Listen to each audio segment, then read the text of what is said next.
Today we're going to make a self-portrait of just our face that expresses how we're feeling in this moment. And it doesn't have to look just like you. We're going to use color, line, shapes, and gestures to express our emotions. Are we happy? Are we sad? Are we angry? Or are we excited? So let's go and get started. Here's what you'll need. Cardboard, paint, black, white, and 3 colors, a large and small paintbrush, a paper plate, a jar of water, and a paper towel. On a paper plate, squeeze a dollop of black, white, and 3 different colors along the outside edge, and make sure that there's space between the colors so that you'll have room to mix your paint. The first thing we're going to do is paint our background. So grab your cardboard, a paper towel, 2 brushes. We're going to paint the whole board. I'm going to mix right on the board. I'm going to grab some white and a little bit of red from the edge so I can make pink. And just a little bit of water so that it spreads better. Pink is not my favorite color, but for me it feels warm and soothing and happy, and that's how I feel today. Different colors will mean different things for different people. You can paint one color or multiple colors, or create a new color by mixing 2 colors. You can leave it streaky or blend it until it's a solid color. Next, we're going to paint the outline of the face. Using your small brush, grab a little bit of black paint and paint an oval that takes up most of the space.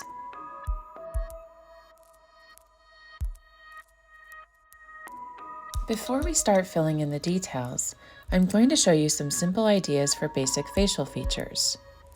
To make a happy eye, paint a big almond shape, an arch, and then an upside down arch. And the distance between the eyes is the width of an eye. There are multiple parts of an eye: a line for the eyelid, a circle for the iris, and a small dark circle for the pupil. Other things that affect how eyes look and feel are eyelashes and eyebrows. I love eyelashes for happy eyes.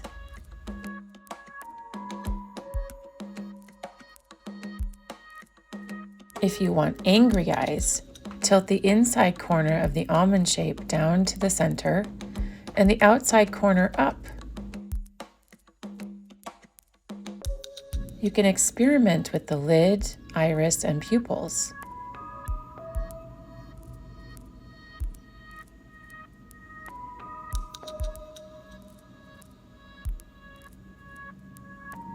The eyebrow for the angry eye follows the angle of the eye and goes up from the inside corner out. Sad or worried eyes are kind of the opposite. The inside corner of the almond shape points up and the outside corner down. Take time experimenting with the placement of the iris and the pupils,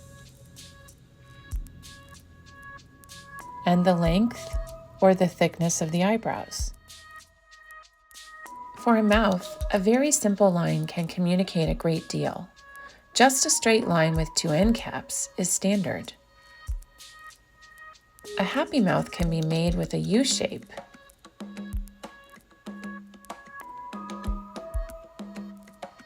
And a sad mouth with an arch.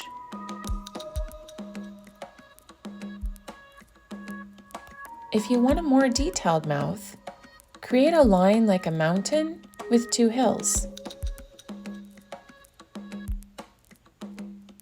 And a bottom line that is slightly curved, with a line through the middle.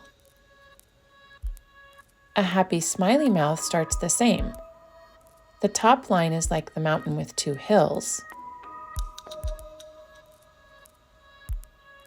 and the bottom line drops much lower with a deep U shape.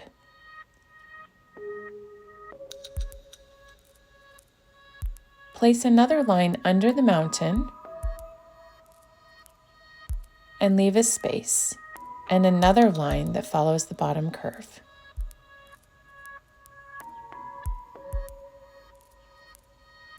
If you want, you can add teeth by inserting short vertical lines.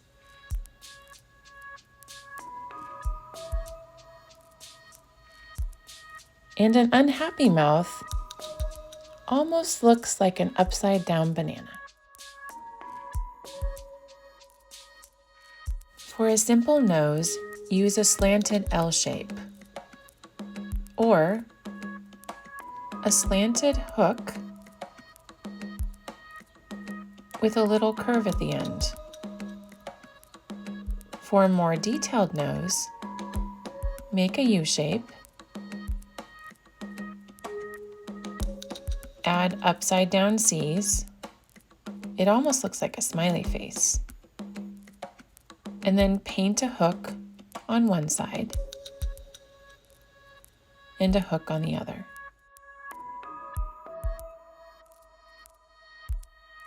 To fill in facial features, start with the ears at the halfway mark. Ears can be a simple C shape or a backward C.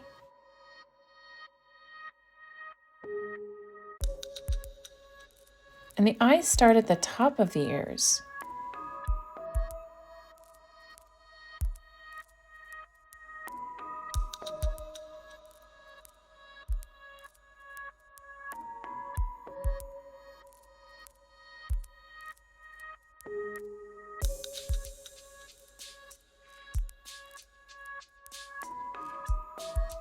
The nose goes halfway between the eyes and the chin. The bottom of the nose goes halfway.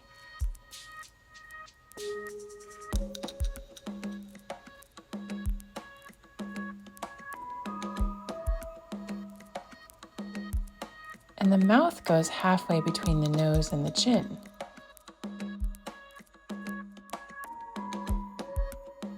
Now for the fun part.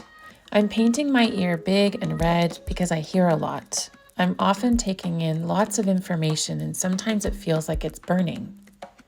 And then I decided to use large blue brush strokes on the top of my head because this is how my brain feels. It's constantly in motion with thoughts. And I added smaller brush strokes to convey energy and movement. I'm changing my nose because I decided that I don't like it. And today, I kind of feel like a bird, and I want a beak. I also want to paint one side of my face a different color, because sometimes I feel like two different people.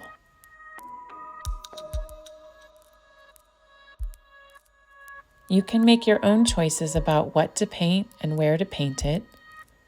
Your facial features don't need to be in the usual places. If you don't like something, you can paint over it. If you want to put an eye where the mouth goes, that's okay. You can add more, change the color, or exaggerate. Your self-portrait should reflect your thoughts and feelings.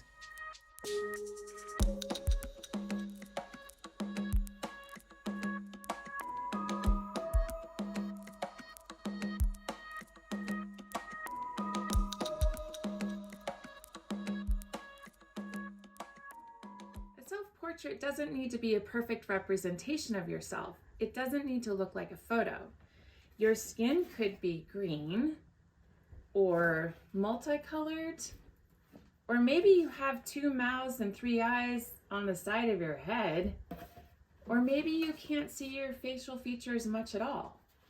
Every choice you make, the colors, lines, shapes, and gestures will communicate something to your viewer. So grab a paintbrush and some paint and go paint how you feel today.